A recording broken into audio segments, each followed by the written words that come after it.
If you haven't already seen it, this week we take a look at Lee Daniels The Butler. And since this is the first Oscar contender we are reviewing, we figured, hey, why not class things up a bit around here? We can move, right? Oh, that lasted about 7 seconds.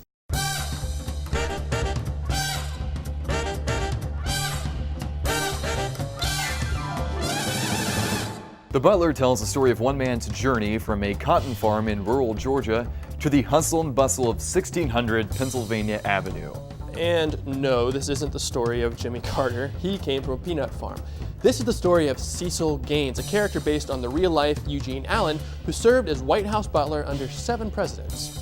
Now, like Forrest Gump, this movie follows a character who gets a front row seat to some of the biggest events in our nation's history. And like Tom Hanks in that movie, Forrest Whitaker delivers a stellar performance. Now, I love historical dramas, and I especially love anything dealing with presidential history. For instance, did you know Benjamin Harrison coined the phrase, "Where's the beef?"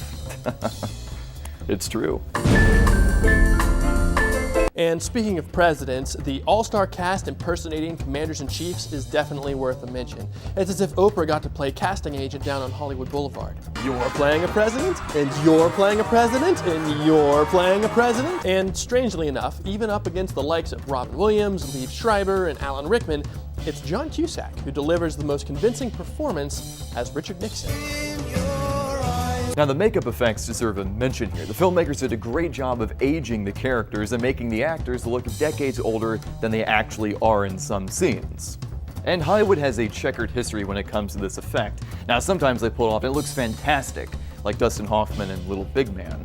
But usually the actors just end up looking like the granddad from the Jackass movies. Everybody brings their A game to this movie. I even liked Cuba Gooding Jr., and I haven't said that since Snow Dogs. Jerry Maguire. And fans of Oprah, you will not be disappointed. Her acting is as strong as ever, and I really hope that we see her on the big screen more often. I think it's safe to say we'll be seeing these folks again soon when award season rolls around. You're getting an Oscar, and you're getting an Oscar, and you're getting an Oscar. I really enjoyed this movie. I say see it.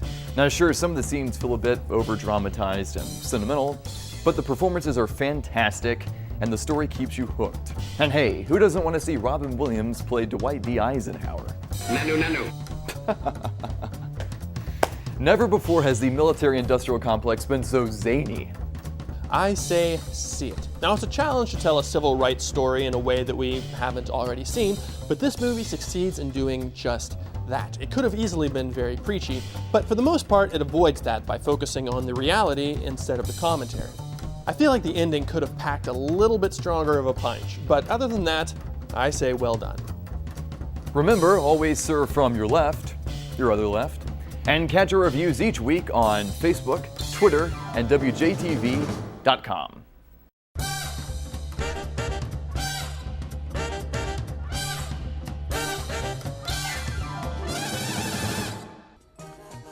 How's that shine coming? I can't take this abuse much longer. Hey, that's a bet. Woodrow Wilson did play the neighbor on Home Improvement, and Wikipedia never lies. Wilson!